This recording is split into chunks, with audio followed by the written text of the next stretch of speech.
இந்தியாவின் வான்வழி போக்குவரத்து. இன்று நாம் சொகுசாக விமானத்தில் பறக்கிறோம். ஆனால் இந்தியாவின் முதல் விமானம் எப்போது பறந்தது தெரியுமா?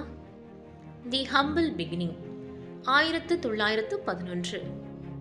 முதல் பயணம் பிப்ரவரி 18, 1911 அன்று இந்தியாவின் முதல் அதிகாரப்பூர்வமான விமான பயணம் நடைபெற்றது. ஆனால் இது பயணிகளுக்கானது அல்ல, வெறும் கடிதங்களை கொண்டு செல்வதற்காக. ஹென்றி பிக்கெட் என்ற பிரெஞ்சு விமானி அலகாபாத்திலிருந்து நைனி வரை சுமார் 10 கிலோமீட்டர் தூரம் கடிதங்களை சுமந்து சென்றார். இதுதான் உலகின் முதல் ஏர்மெயில் சேவையாகும். The father of Indian aviation, JRD. டாட்டாவின் கனவு.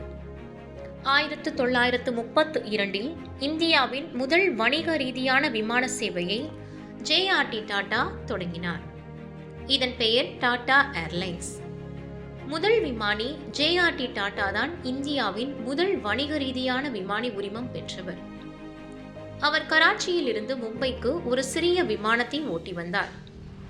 அவர் ரூபாய் 2 லட்சம் முதலீட்டில் 2 சிறிய புஸ்மார்ட் விமானங்களுடன் இதை ஆரம்பித்தார்.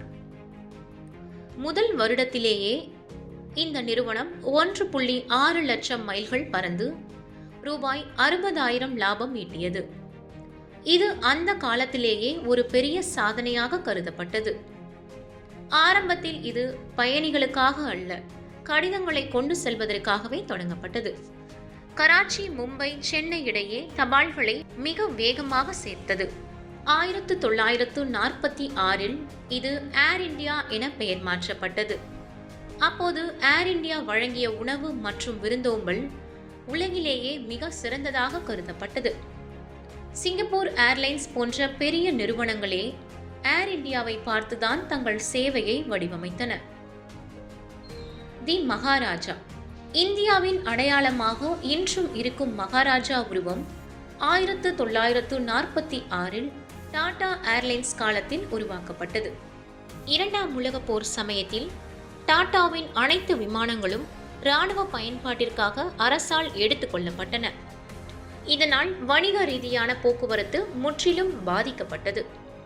1953 இந்திய அரசு அனைத்து தனியார் விமான நிறுவனங்களையும் ஒன்றாக இணைத்து ஏர் இந்தியா மற்றும் இந்தியன் ஏர்லைன்ஸ் என அரசு நிறுவனமாக மாற்றியது.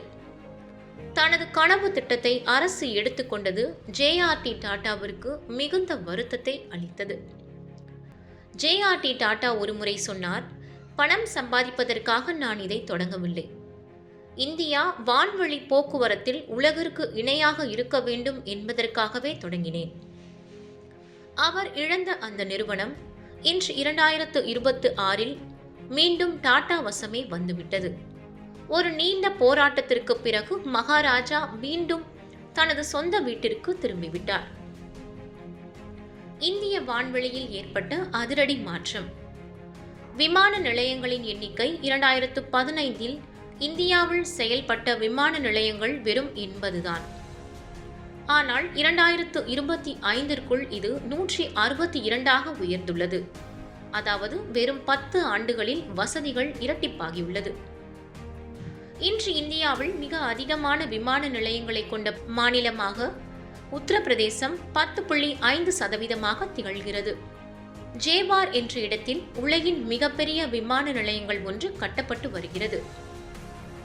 இந்தியாவின் குளோபல் ரேங்கிங் 2026. அமெரிக்கா மற்றும் சீனாவிற்கு அடுத்தபடியாக உலகின் 3வது மிகப்பெரிய டொமஸ்டிக் ஏவியேஷன் மார்க்கெட், உள்நாட்டு விமான போக்குவரத்து சந்தையாக இந்தியா உருவெடுத்துள்ளது. விமானங்களின் எண்ணிக்கை ஏர் இந்தியா மற்றும் இண்டிகோ போன்ற நிறுவனங்கள் சுமார் 1500க்கும் மேற்பட்ட புதிய விமானங்களை வாங்க ஒப்பந்தம் செய்துள்ளன.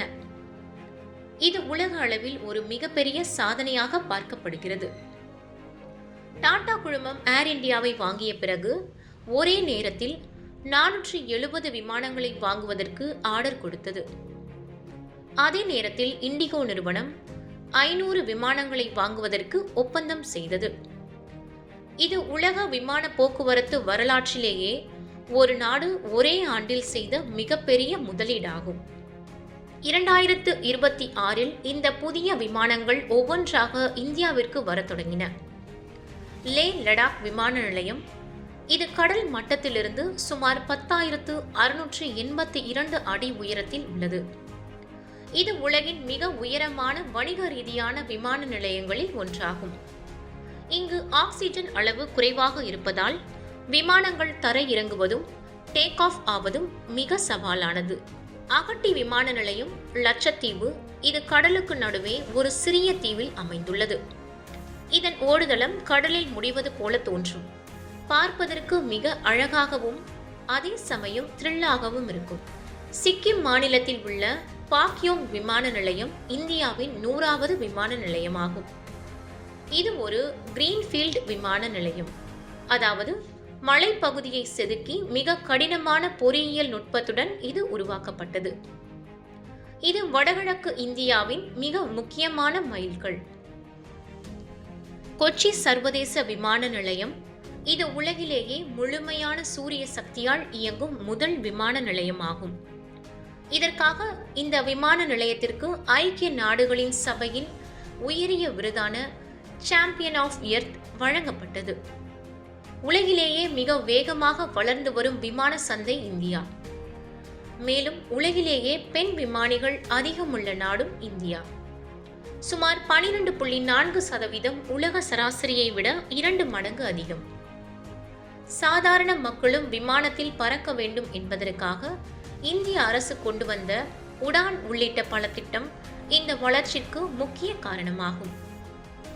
யூபியின் ஜேவார் விமான நிலையம் இது முழு செயல்பாட்டுக்கு வந்தால் ஆசியாவிலேயே மிகப்பெரிய விமான நிலையமாக இருக்கும்.